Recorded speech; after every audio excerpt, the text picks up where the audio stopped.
نصیحت من براتون این است که نمازاتان خوانید. البته در اینجا جایهای آزاد چگونه مولانا خان گفتن اینجا جایهایی که همه چیز آزاد است. در اینجا گناه گفتگی چیز نیست، در اینجا زنا شرم نیست، در اینجا اوباشی عرق نوشی گناه نیست. اینها از نگاه اسلام حرام است. شما خودتان نگه دارید. شما مسلمان هستید، خدا برای شما عرق حرام کرده است. هرگز به خاطر یک لحظه شادی او، یک لحظه خرسندی او، خداتان از ایمان جدا نکنید. رسول اکرم میگن لا یشرب الخمر حین یشربها و هو مؤمن. وقتی که مؤمن هستی عرق ننوش، وقتی که نوشیدی ایمان از بدن تو خارج می شود. مسلمان باید عرق نوش نباشد. گر شوی سرخوش تو اینجا از شراب، میچشی در دوزخ انواع عذاب. بنابراین این افتخار نیست، نوشیدن افتخار نیست عزیزان من. زنک بازی و فاحشگی افتخار نیست. افتخار جوانمردی است، افتخار آداب خوب است، افتخار سخاوتمندی است، افتخار کسب حلال کرد و بگاه عبادت خدا را کردن است، افتخار همسر و کودکای خودتان تربیت کردن است. وقتی که من به طرف روسیه روان شدم، بعضی خواهرای اسلامی پیش من آمدن، شکایت از شوهراشان کردن که باهاشان بعضی ما را شوهرامون 2 سال و 3 سال و بعضیش 8 سال و 10 سال است که از ما یاد نمی کنند، نه برای ما چیز نفقه روان میکنند، نه می بیاین ما را صاحبی کنند. همونها را رفته نصیحت کنی. جوانای عزیز، انشاءالله امید دارم که در بین شما این تو شخص نبودگی است، لیکن بازم تأکید میکنم خداوند زنها را بالای مردها دا برابر حقوقی داده است. چگونه شوهر بالای زن حق دارد که شوهرش احترام کند، شوهرش خدمت کند، شوهرش دوست دارد، لباساش شوید، خانهش پاسبانی کند، فرزنداش تربیه کند، زن هم از نگاه اسلام بالای شوهر حق دارد. باید شوهر او را با جای خواب تأمین کند، با لباس و پوشاک تأمین کند، با خوراکی تأمینش کند، با خوشبویی تأمینش کند، با مهر و نوازش و همخوابگی تأمینش کند. وقتی که شما زناتان پرتافته میبینید اینجا از قفای این زنهای فاحشه و عریان پلاتان صرف میکنی، اونها 1 سال و 2 سال به نفقه میمونند، به همخوابه میمونند. مگر این انصاف است؟ مگر این جوانمردی است؟ بنابراین خدا انتقام این تو زنهای بیچاره پگه از شوهراشان در روز قیامت میگیرد. زنا حرام است، زنا جنایت است، زنا خیانت است، زنا ظلم است. امکانیت داشته باشه همسراتان بیاره در اینجا همراهیتان قطیتان کار کنن، یک جایی کار کنه زندگیتان پیش بره. امکانیتی آوردن نداره، 6 ماه و 1 سال کار کرده باره به پیش همسراتان 4 ماه 3 ماه است با گشتی بیاد. این است جوانمردی. ای بس برای جوانمردی که خانمش در اونجا محتاج باشد، ای بس برای جوانمردی که خانمش از روی این بیوفاگی شوهرشو دست به خیانت زند. این جوانمردی نیست. رسول اکرم صلی الله علیه و سلم میفرمایند خیارکم لنسائه و انا خیرکم لنسائه. بهترین شما مردها همون مرد است که همسرش دوست می‌دارد، نسبت همسرش خوش اخلاق است، نسبت همسرش با وفاست، نسبت همسرش مهربان است. مگر این ظلم نیست که 1 سال هم 1 بار نمیرید همسراتان خبر گیرید، در 2 سال هم 1 بار نمیرید خبر گیرید، نمیگوید که او چی کار کرد، نمیگید که او دم آغوش در کار است، نمیگید که او دم همخوابگی در کار است. آخر او فرزندای من چطور تربیه میکند؟ من در اینجا هستم 2-3 سال است. باز فکر اینم کردن در کار است عزیزان من. بنابر جوانای بناموس شوی، مسلمانای بناموس شوی، مسلمان شوی که افتخار ملتتان باشه، افتخار دینتان باشه، افتخار اسلام باشه، افتخار قرآن، افتخار پیغمبر باشه. بنابر بچهای خوشرو بازم تاکید میکنم نمازکاتان خانه. نماز این چراغ گور است. نماز راز بنده مومن با خدا هست. نماز رابطه بنده با خالقش است.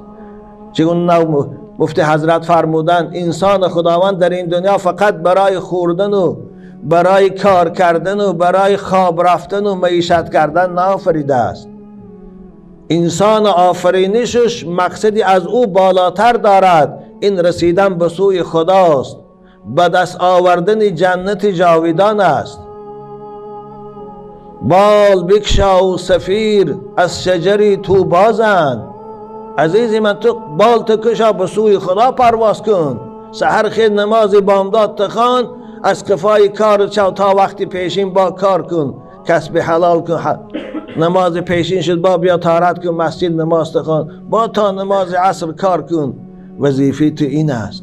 وظیفه تو رنگ حیوان باری از صبح تا شام کار کردن نیست، خسته شده خواب رفتن. اگر مقصد این می بود خدا انسان نمی آفرید. خداوند انسان به خاطر خداشناسی آفریده است. و ما خلقت الجن والانس الا لیعبدون. خدا میگه من شما را برای خاطری که من شناسه، من عبادت کنه آفریدم.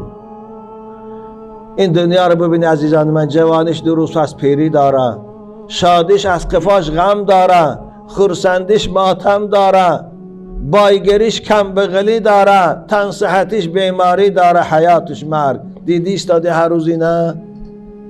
اما خدا برای شما بستانسرای جنت آماده کرده است. وقتی که ایمانی به خدا داره، وقتی که ایمانی به پیغمبرای الهی داره، وقتی که ایمانی به کتابهای آسمانی داره، وقتی که ایمانی به تقدیر داره، وقتی که ایمانی به زنده شدن روز قیامت داره، موافق به ایمان تا 5 وقت نماز تا نخانه، هر سال رمضان مبارک روزش گیره، از حرامهای خدا خودتان نگه داره، مثل عرق نوشی و زناگاری، دزدی، خائنی. خدا شما رو بعد از این عالم که رفتیم در بستانسرای جنتش جا میکنه. جنتی که دیگر جوانش پیری نداره، دیگه شادیش غم نداره، دیگه خرسندیش ماتم نداره، دیگر بایگریش کم بغلی نداره. کمترین اهل بیش 1000 سالی نرا مسافت پادشاهی داره.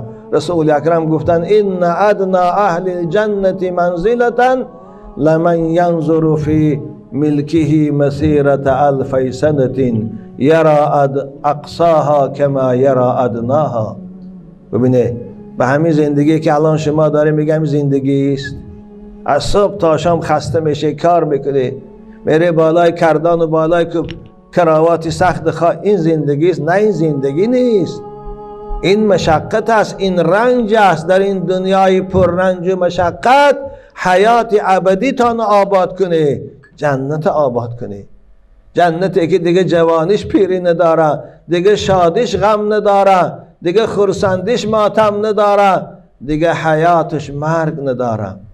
عزیزان من خوب دانینه، حضرت مولوی ما و شما رو نصیحت میکنه، اگر تو قدر عمر خود بدانی. ببینی انسان عمرش خیلی قیمت است، او بهترین ثروت و بایگری است. ما باید این عمر در غفلت، در دوری از خدا صرفش نکنیم، کاری کنیم که به این عمر هم دنیا من آباد کنیم، هم آخرت من آباد کنیم، هم کار دنیا کنه، هم عبادت خدا کنه، هم خانه های خوشرو کنه، هم آخرت برای خود در جنت قصر کنه. اگر تو قدر عمر خود بدانی، نمی سازی بدین سان زندگانی.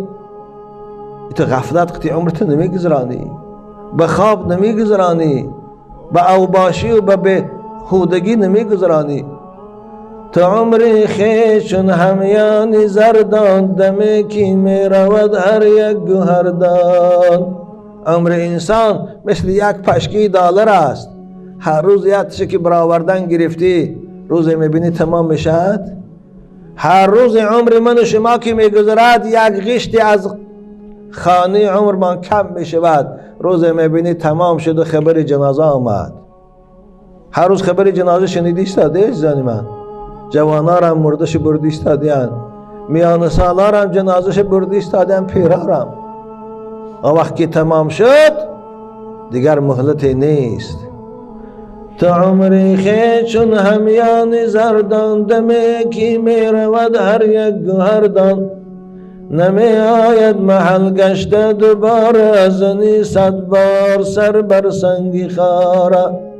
جوانی دیگه گشته نمی بیاد. من مفتی حضرت کنی از سر جوان شوند. شنیدم 70 مبارک در قدم مودیان، خداوند سلامتشان دارد و از این فرصت استفاده برده ایشان مفتی انوره به خاطر 70 سالگیشان تبریک میگویم. خداوند باد چند سال خوبی دیگر برایشان نصیب کنه که خدمت مسلمانان و نصیحت شما را کنند. گشته جوان نمی شوند، از نو با 20 ساله شوند کنی. نه، شما هم عزیزان من هر روز عمرتان که رفت دیگه گشته نمی بیاد. 50 ساله از نو 20 ساله نمی شوند. این عمر غنیمت دانست، توشه راه کرد. تو عمر خیشون همیان زردان، دمی کی می رود هر یک گهردان. نمی آید محل گشته دوباره، نمی آید محل گشته دوباره، زنی 100 بار سر بر سنگی خاره. بزاید مادری ایام یک بار، بزاید مادری ایام یک بار، بمردی مردکش ها میکنن غار. زندگی غنیمت است. همون لحظه که جان از بدن برم، چی جوان و چی پیر، دیگه برای هیچ کس در کار نمیشیم. بنا و بچه های خوشرو رسول اکرم گفتند انا حبیب الله و شاب طیب و حبیب الله. من دوست خدا هم، جوان پاکیزه هم دوست خدا های. جوانی که هم کار دنیا میکنه هم 5 وقت نمازش میخوانه، جوانی که از نعمتهای حلال دنیا استفاده میبره، از حرامهاش خوش نگه میداره، این جوانم دوست خدا های. خوشا به حالتان عزیزان من، خداوند همت سلامت داره. با این مسجد، با این زیبایی، کسانی که ساختیان، ایشان مفتیان مولانا خانم، ایشان داملا عبدالملک هم خداوند سلامتشان داره. و هر کسی که در ساختمان این مسجد و در بنای این مسجد حصه گذاشته است، خواه پول داده است و خواه زحمت کشیده کار کرده است و خواه مشورت داده است و خواه حجتاش تیار کرده است، انشاءالله او پاداشش در پیشگاه خدا هست.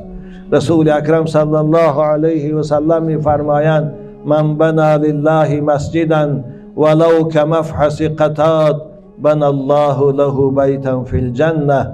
کسی برای خدا مسجد کنه، اگرچه مسجد خوردم باشه، اگرچه مسجد ناکرایی هم باشه، مسجد شما خیلی هم زیباست. ببین قندیلای خوشرو، ببین رنگباری زیبایی که می داخلش گلیمای زیبای ملایمی که داخلش میدره، خیال میکن در جنت هستیم. برای خدا مسجد کنه، خداوند برای او در جنت قصر زیبای بنا میکنه. شما این دنیا رو برای خدا خانه کرده، به قدر همتتان، از غشت و از سمنت و از ریگ و از قوم، خدا هم به قدر همتش برای شما جنت خانه میکنه. البته همت خداوند معلوم است. شما در اینجا از غشت پخته خانه خدا را تعمیر کرده، خدا در جنت قصرها میسازه برای شما که دیواراش غشتش از طلاست و از نقره است. همون سلیکتای طلایی که امروز حکومتدارا با آن افتخار دارند، در بانکهاشان نشان میدهند، اونا در پیشگاه پروردگار آنچنان بی‌قدر است که مثل غشت پخته در جای ماست. قصرهای بهشت خدا از همون سلیکتها ساختگی است.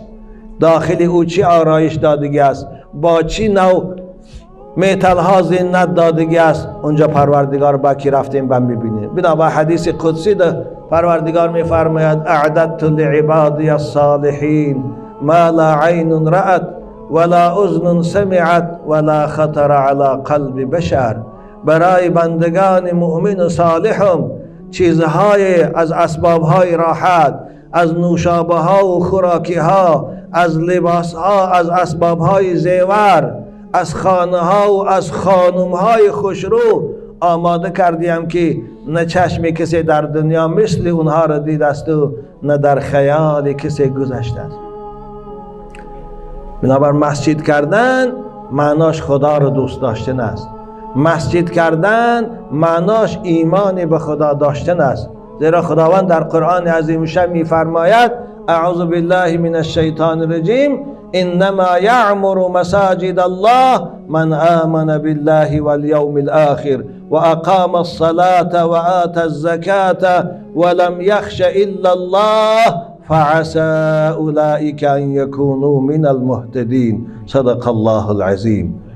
مسجد در روی زمین کسانی می سازند، خانه خدا را در روی زمین کسانی آباد میکنند که اونها ایمانی به خدا دارند، باوری به جنت و دوزخ دارند، 5 وقت نمازشان میخوانند. بنابراین خدا ببینه بعد از مسجد ساختن ما و شما را امری به نماز کرد. بنابراین بچه های خوشرو وقتی که در بازار کار میکنه، وقتی نماز شد زود طهارت کنه به مسجد، از قفای داملان نمازتان خانه، زیرا یک نماز با جماعت 25 برابر 27 برابر زائد ثواب داره از نماز تنها میخواندگیتان. کوشش کنه این از دست نتید. معنای ثواب پول است که فقط در بهشت استفاده میبریم. هر دولت به خود پول دارد، خداوند هم در جنت پول دارد. این دنیا رو مثلا روسیه رو پولش روبل است و امریکا رو دلار است و اروپا رو یوروست، فقط جنت پولش ثواب نام داره، ثواب من عند الله. شما هر نمازی که با جماعت خانه به حساب بانکیتان به نام هر کدام مسلمان ها خداوند شاد کشادگی در بهشت بانکی خودش ده، هر نماز ده 27 ثواب رفته میستد. شما در یک روز 5 نماز با جماعت خانه 135 ثواب، یعنی $135 به حساب پول گمگر به نام شما رفته میستد. وقتی که پگه از این عالم که رفتیم خواهی نخواهی میریم، هیچ کس در این دنیا جاوید نمیموند عزیزان من. پادشاه ها هم میمورند، گداها هم میمورند، پهلوان ها هم میمورند، ناتوان ها هم شربت مرگ میچشند، ملا و ایشان ها هم، جوان و پیرا هم، مرد و زن هم، هیچ کس از مرگ رهایی ندارد. وقتی که رفتیم پیشگاه خدا، وقت به ایمان که باشی از این پول فرستادگیت پگه به راحت میکنی. اما اگر رفت مسجد نآمدی، نماز در خانت خواندی 1 ثواب میگیری. حالا رسول اکرم لا یدع عنها الا منافق معلوم النفاق. از مسجد کسی عقیب میموند که او منافق است گفتند. این خیلی وعید سخته بچه های خوشرو. معنای منافق کافر. نه از مسجد کسی میگریزد، از مسجد کسی دور میشود که وای به ایمان به خدا ندارد، وای باوری به جنت و دوزخ ندارد، بنابر مسجد نمیبیاد. کسی که مسلمان است و ایمان به خدا داره وای مسجد دوست میداره، وای مسجد میبیاد لحظه با خدا مناجات میکنه، با خدا راز میگویه، با خدا صحبت میکنه، دعا میکنه خدایا رزق من فراخ کن، خدایا عمر من دراز کن، خدایا فرزندای من اهل توفیق کن، خدایا من از آفتان نگه دار. شما دعا کنه خدا رزقاتان فراخ میکنه، شما دعا کنه خداوند حاجتاتان میفرجه.